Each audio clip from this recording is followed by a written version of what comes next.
That book, you're fortunate. All right, if you're in business of any kind, if you haven't read that book, then your business will not be what it should be and could be if you don't read the book, because it's very, very helpful. These are 7 principles that are what I think he calls true north principles.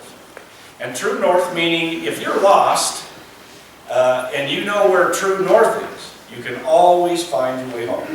And that's why we have a compass and we learn how to find north with the shadows and the North Star and all that stuff. But if I can find true north, I can always get out. And so that's what he says about these principles for life. Now these 7, now remember, now catch this because this is very important. They are 7 habits of highly effective people. Not 7 principles, not just 7 nice things that they should think about. Here's what he did. He went and he basically interviewed and looked at about 5,000 different people. And with those 5,000 people, he found a common denominator on what makes them the best effective. What makes them successful in business, successful in every aspect of their life. And so these 7 things just kept surfacing as the common denominator for all of them. And that's why it became, it's in 30 different languages, 20 million different copies have been sold. But what's interesting is all of these concepts basically are biblical concepts. God just gave this great man, who is now dead and gone, He gave him a set of principles that changed the world, changed the business world. It is the #1 selling business book in the entire world. And there's 7 simple habits. Now, this is the thing that he found out, you can't miss this part, is that they were 7 habits that all of these people had these 7 habits in common. So they did them habitually, all right? Something that was just part of their life every day. And that's really important to catch that. It's not just 7 nice things. Now this kind of goes along with the Apostle Paul that I was talking about last week when he says, it's not that I've attained it, but this one thing I do, I forget what's behind, I press on. And so, in these particular habits, this would be the 7 tools, basically. You'll see this. You can look at Bible characters, and you can look for the successful Bible characters. You'll see these 7 habits in their life. Now, I'm calling mine 7 habits for highly effective Christians, right? Because I've taken it to a biblical twist, which is something I've never done with my college students, because I really can't.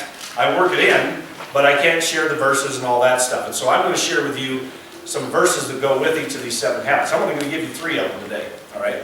So I'll give you 3 of them, and then next week I'll try to wrap them up.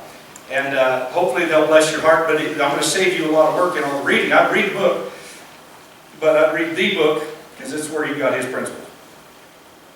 So, what is a habit? A habit is something that we just do habitually, right? Sometimes we don't even think about it. It's just on autopilot, right? Habits are a good thing, or they can be a bad thing. Now I have a horrible habit of, cracking and snapping my knuckles, driving my poor wife nuts. It's a bad habit. Hey, anybody else have that? No problem. Can you go to the next one, your hand is? Are you able to go that? Okay, let me just share this with you. And I don't think you can read those, so let me read them to you. All right. This is a picture that somebody designed that shows you kind of how these 7 habits work. Now, this is the 7 habits that every Christian should have, all right, based on the Word. The first one, we're going to start at the bottom, the roots. And that's why I'm giving you the roots today. I'm going to give you the first 3, which is the part you really don't see it so much. It's just what makes, now look, if the root is bad, the fruit is bad, right? If the root is bad, the tree is bad. If the root is everything. And so, in our life, these are the 7 habits, and there's be proactive, begin with the end in mind, and put first things first. Think win-win becomes the trunk. Seek first to understand, then to be understood. Synergize. If some people are like, what in the world is synergize? You'll love it. It is such a biblical concept. I mean, it is everything God expects of us. And then sharpen the saw. So we have this beautiful thing, and a lot of us want all this big, beautiful tree, but we don't want to work on the roots or let the growth process take place. And by the way, I like the fact that it's a tree, because it shows that it has to happen over time. This is something that just grows in our life. It doesn't just happen. Habits don't just happen. We have to develop them. If we want to get rid of a bad habit, we have to work on that for at least 21 days or more, right? That's what they tell us. Or if we want to develop a good habit. And so here's some examples of good habits: exercising regularly, planning ahead, showing respect for others. These are all good habits, right? There are some bad habits, and they're like thinking negatively, feeling inferior, blaming others. One gal said that she was so, in terms of thinking negative, she was so tense that the only thing that was holding her together was her hairspray, right? So these are people that think negatively, and some don't really matter, including these. Taking a shower at night, who cares? Eating yogurt with a fork, who cares?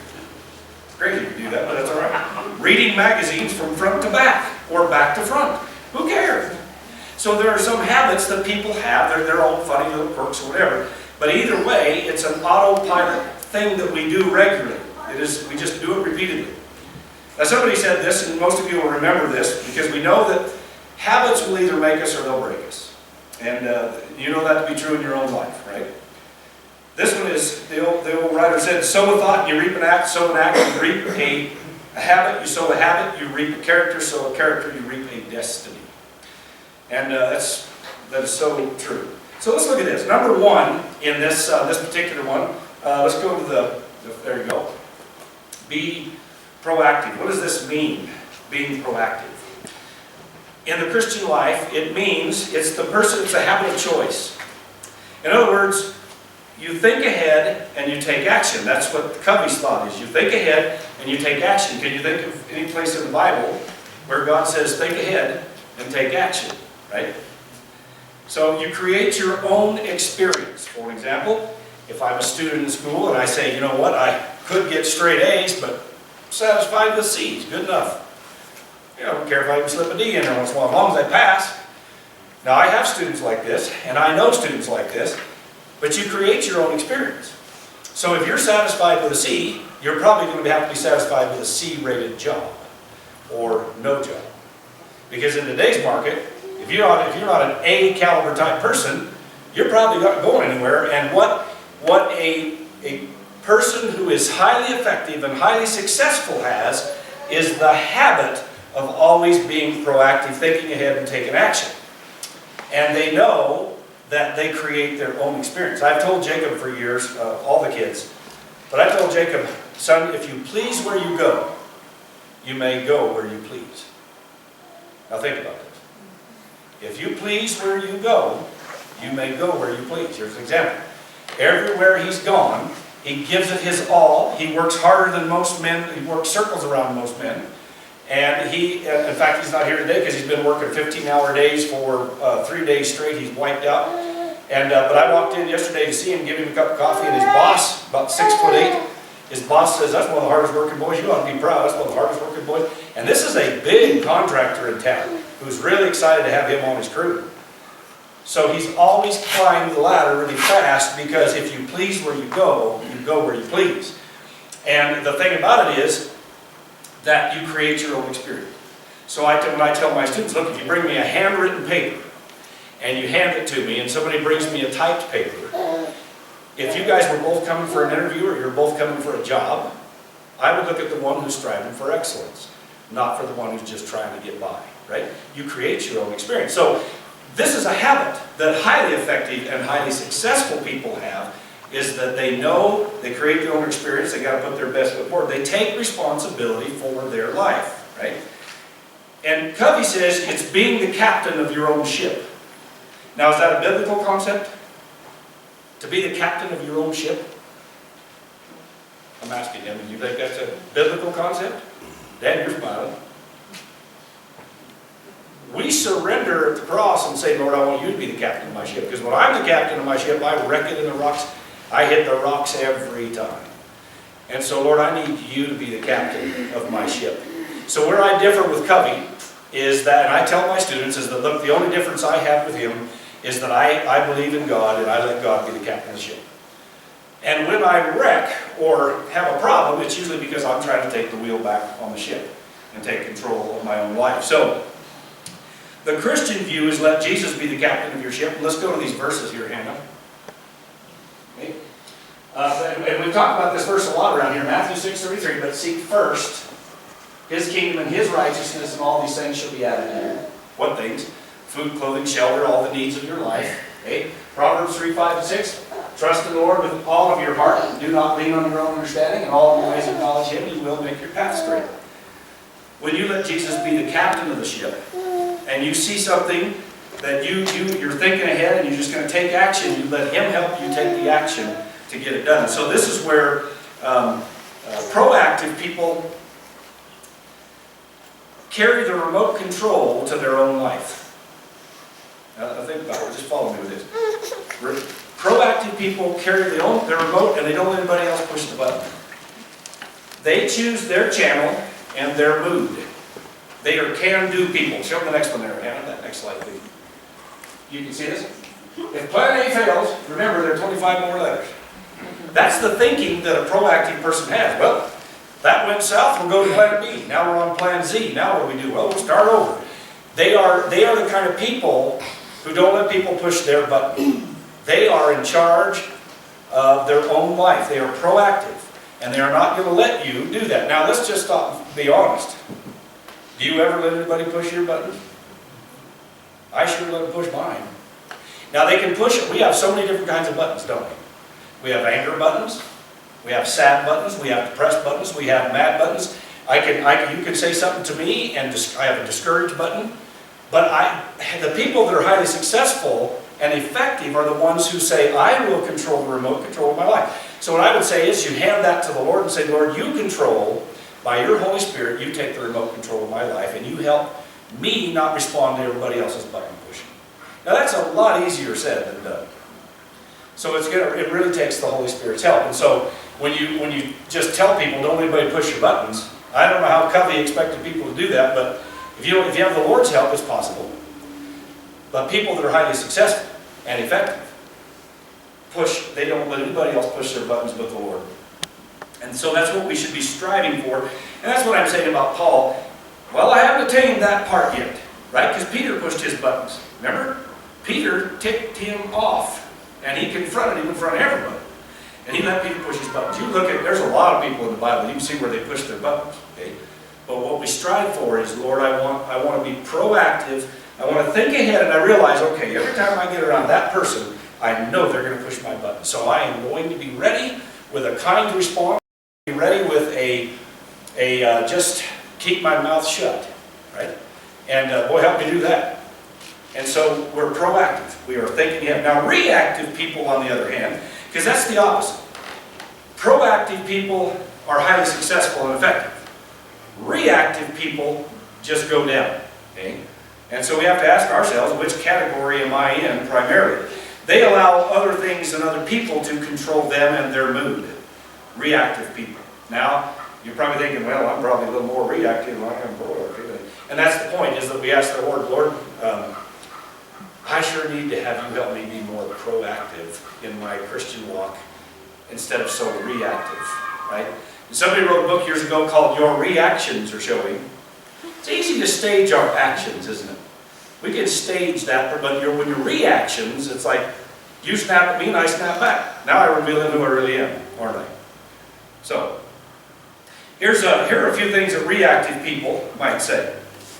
My boss is making my life miserable. That's a reactive person. In fact, he's so mean, Satan has a restraining order on him. Well, that's mean. Let me tell you, that's mean. Okay? My boyfriend is making my life miserable. I can't get good grades as long as I have that teacher. Mom, you're messing up my life. If I had her good looks, I would be popular too.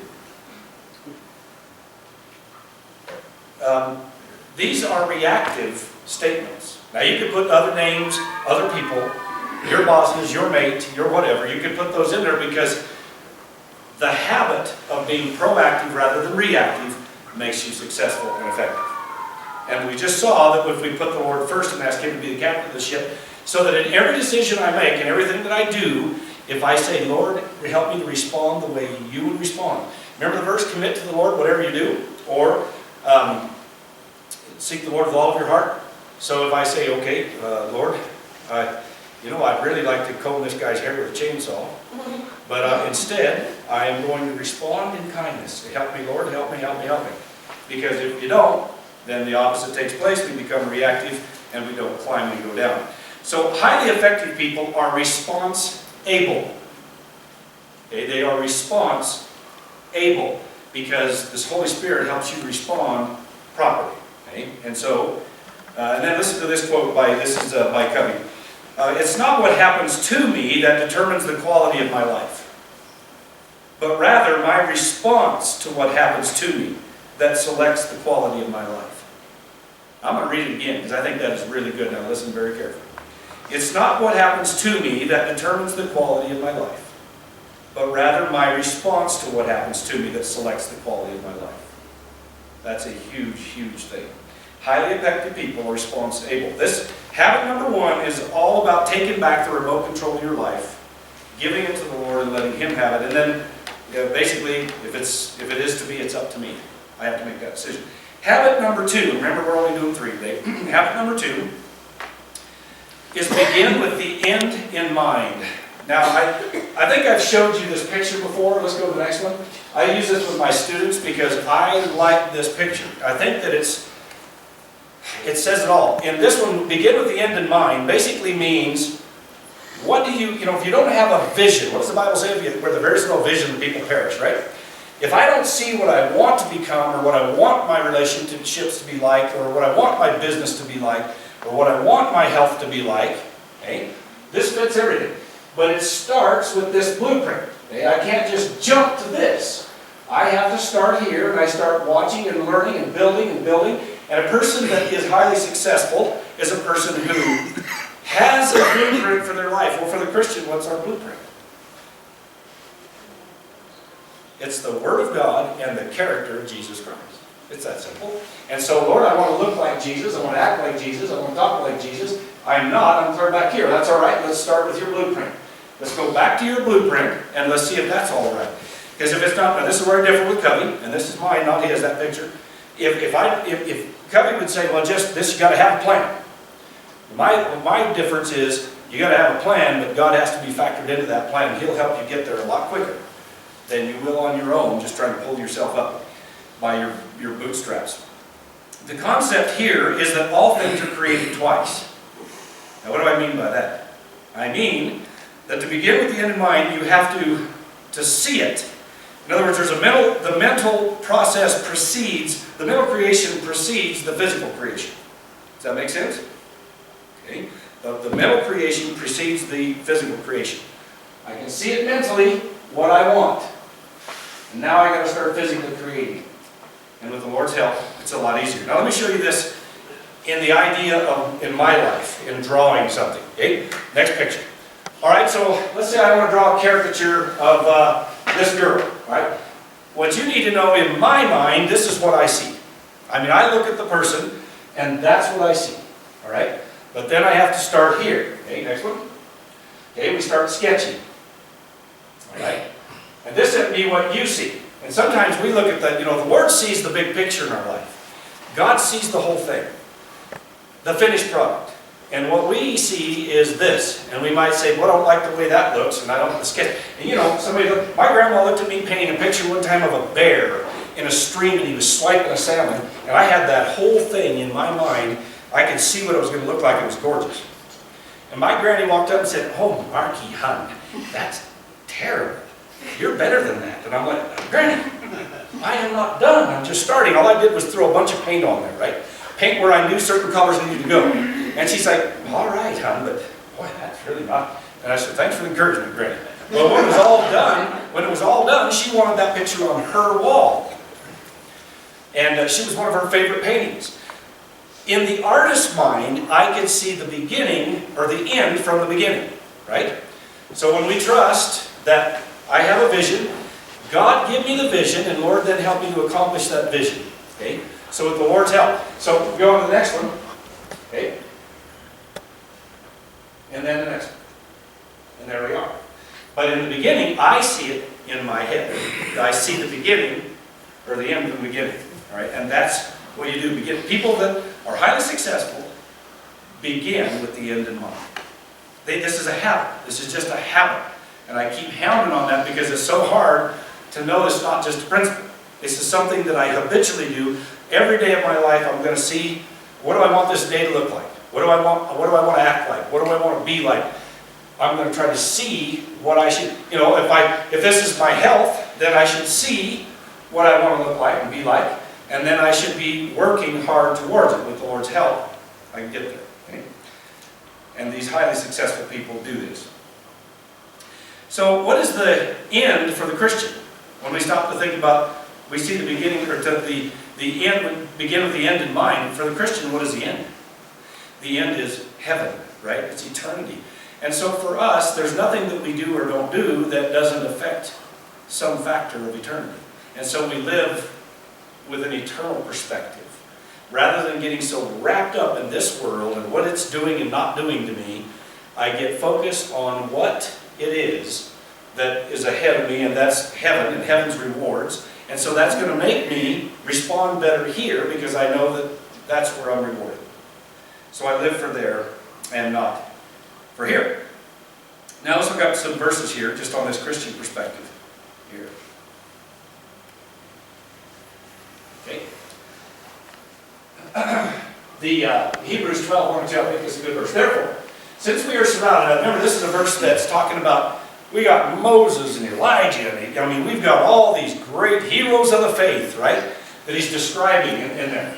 And then it says, therefore, since we are surrounded by such a great cloud of witnesses, let us throw off everything that hinders and the sin which so easily entangles. Isn't that true? Doesn't sin so easily entangle? And then, or am I the only one that I get? Because I might be the only one that gets so easily entangled. And let us run with perseverance and the race, now look at this, the race marked out for us.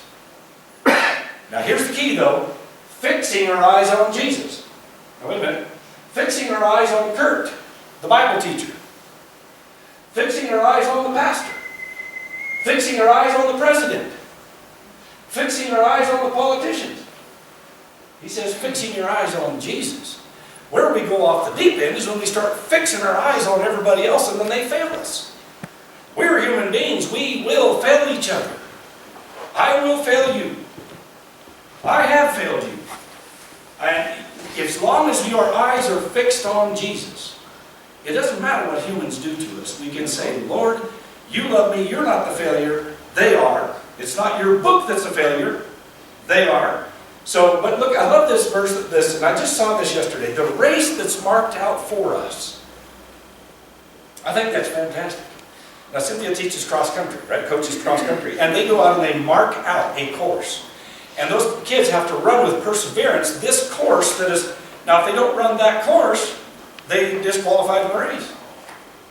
So he has a course marked out for us. And it has eternal rewards. Or, if we miss the course and we don't receive Christ or whatever, we miss that course completely, then that has an eternal consequence, doesn't it? All right? So, then the next one, Proverbs 28:18, where there is no vision, the people perish, but happy is the one who keeps the law. So your vision is built from the Word, right?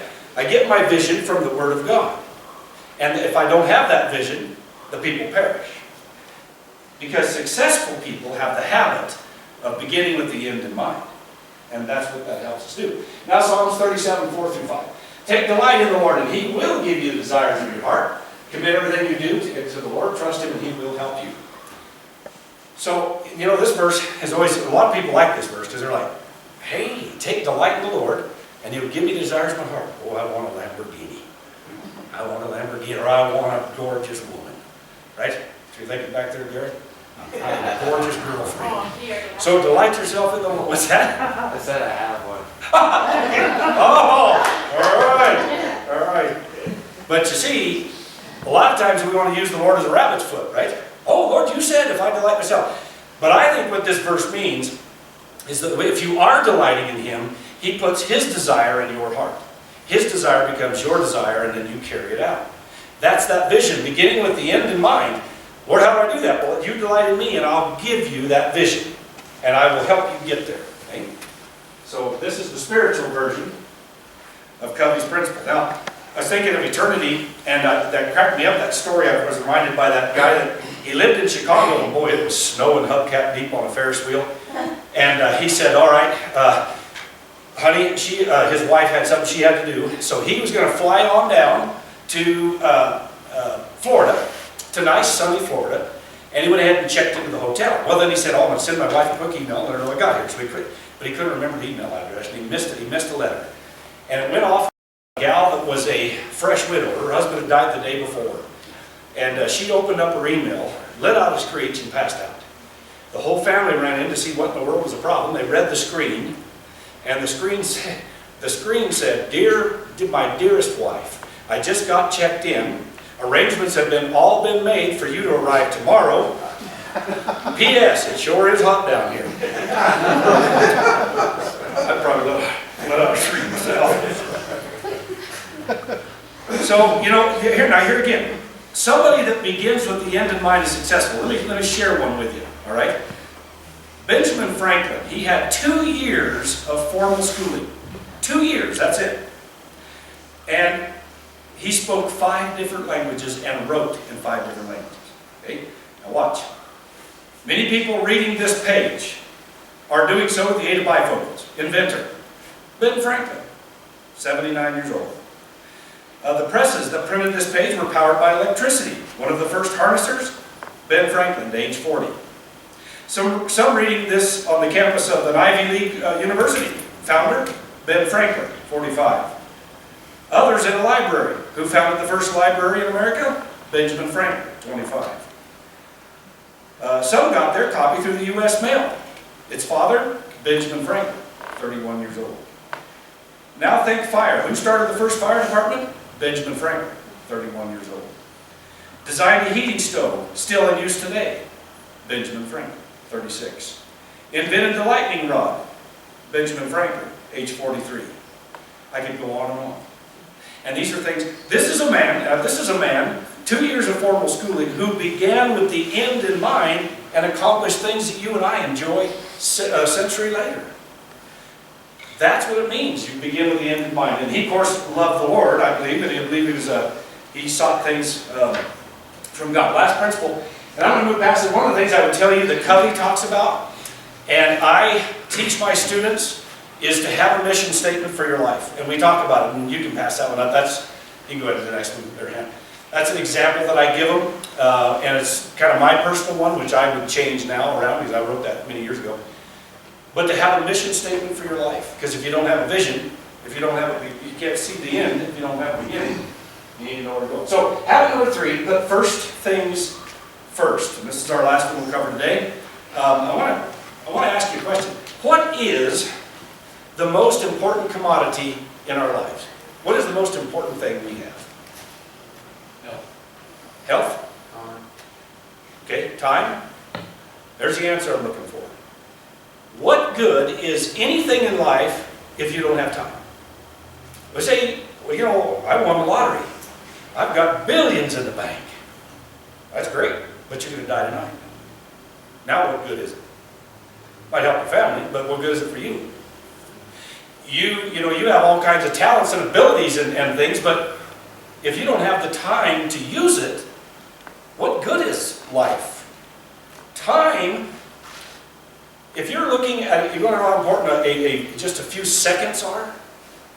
Just look at a mother who's watching her little child taking its last breath. And tell me how important just a few seconds are. What they would give to have hours, days, weeks, years left, but they don't. They only have seconds. All of a sudden, time becomes the most important thing. So the best, greatest gift we have in life is time. So doesn't it make sense then